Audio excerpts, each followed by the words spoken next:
غسل وختي کول ضروري دي آیا کنا وخت اوله خبره خدا ده ش خبره ده چې سړی غسل فورا وکي ولې چې سړی بغیر د غسل ګرځي تر هغه دا ش خبره ده چې غسل سړی ولني صحیح سلوک او بیا بل خبره ده عام طور یو سړی بغیر د غسل مرسي یو سړی غسل نه درلود هیڅ مشکل نه ده یو سړی ته یو فرضي غسل ورپېښ شوی په حلالو کې په حرامو کې نه په حلالو کې هیڅ پروا نه لري هیڅ مشکل نه دی و یاره که بغیر د غسل مرګ راغلی یا بغیر د غسل د مرګ راشي خو مازې د کلمې بغیر د الله مرګ نه راولي په حرامو کې بغیر د غسل قانون نه ژوند جایز دی نه مرګ جایز دی صحیح سلوک پیغمبر علیه الصلاۃ والسلام فرمایي چې په کوم کور کې بغیر د غسل نر یا ښځه ستا غسل ور باندې فرض دی هغه کور لره د رحمت فرشتې نه راځي د نسائی شریف حدیث هغه بل حدیث دی پیغمبر علیه الصلاۃ والسلام فرمایي د رحمت فرشتې نږدې هم نه ورځي او هغه چاته چې څوک غسل نه لري منګرها چې دی راولاړ څه چم وکي دی راولاړ سي او داس وکي یو سړی غسل نه لري غسل فورا کول یا ځندول کې فورا وکي ډیره ښه خبره ده او که سستی پکې کې د لمانځه ټیم در ستیر سو سفر پکې کې په بازار کې پکې ګرځي د الله رسول فرمایي د رحمت فرشته به نږدې هم درنشي که تاسو ډیر مجبور یم نو د ولاړ سورس او داس وکه بیا کته مطلب د غسل وزنده پروا نه لري بی عائشه صدیقه رضی الله تعالی عنها له څوکرالي پښتنه وکړه ول پیغمبر علی السلام مبارک ته چې بکله د غسل ضرورت ورپېښ شو یا غسل ور باندې فرض شو نو فورا به غسل کوي کبه نا وخت سحر ته کوي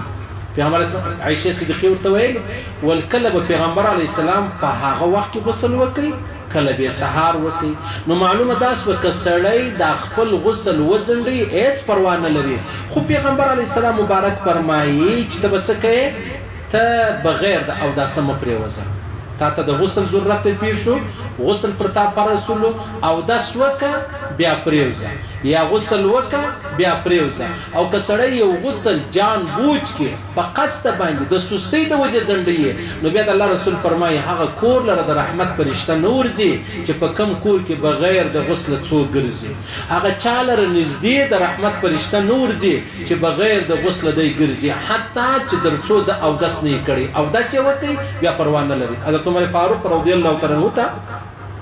پیغمبر اسلام مبارک فرمایل که غسل په هغه سات کې و نه کې نو کم سے کم او داس کوي چې او داس مو کوي بیا پروا چې د هغه نه لري ینده ماته ته هغه موټه هغه ضروری هغه غټ مسلې سره کې درته ویلې په دې وجه باندې چې زه مطلب په کورو کې زموږ بیانونه اوریدل کیږي الحمدلله نو خوندې لرو لونې لرو بچیانې لرو زه نه غواړم چې زه یو داسې غیر مناسب تورې ووایم یو داسې مطلب بې ادبه تورې ووایم که څوم پښتو کې هغه تورې به بې ادبه نه ښکاري خواهشه د پښتو تورې دي سړي ته دا ځان سپک ښکاري زه هغه تورې نه وایم که نو هر څوک مطلب کوروالا د خاوند د پښتنه وکي د مولوی صاحب د مسجد مولوی صاحب سره د غسل د پلاني مسلې پښتنه وکړي ډېر زموږ زنان نستا تر نن ورځې پرې د اوداسه طریقه نه دي زده د اوداسه فرض څه دي تر نن ورځې پرې د غسل فرض نه دي زده زموږ په خواني زنان ډېر داسې دي چې د غسل طریقه یې نه زده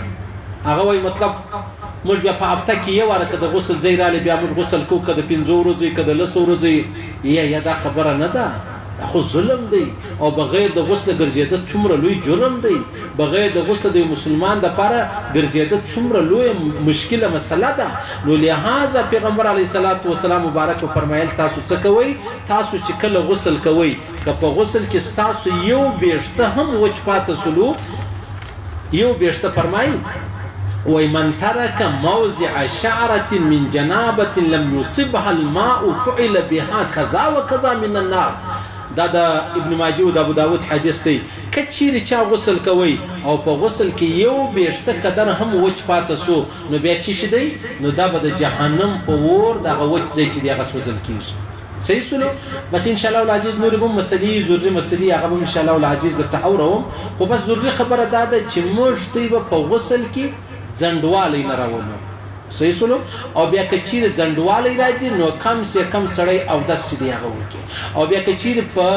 غیر د غسل مرګ رالی په حلاله طریقه چې پر موږ غسل فرض شوی وو هیڅ مشکل نه دی هیڅ پریشانی نه ده خیر الله دې ویل اورېدل قبول منظور وګرځوي الله رب العزت موږ ته توفیق راکړي چې موږ هغه طریقه خپله کو چې په هغه الله راضي کېږي او هغه طریقه د پیغمبر علیه الصلاة والسلام ده الله دې ویل اورېدل قبول منظور وګرځوي الله دې پر دې تورو موږ ته مرګ راکړي موږ قریبان بچان عزیزان ټول عالم انسانیت ته پر دې تور الله مرګونه را نصیب کړي چې موږ مرو دا وایي لا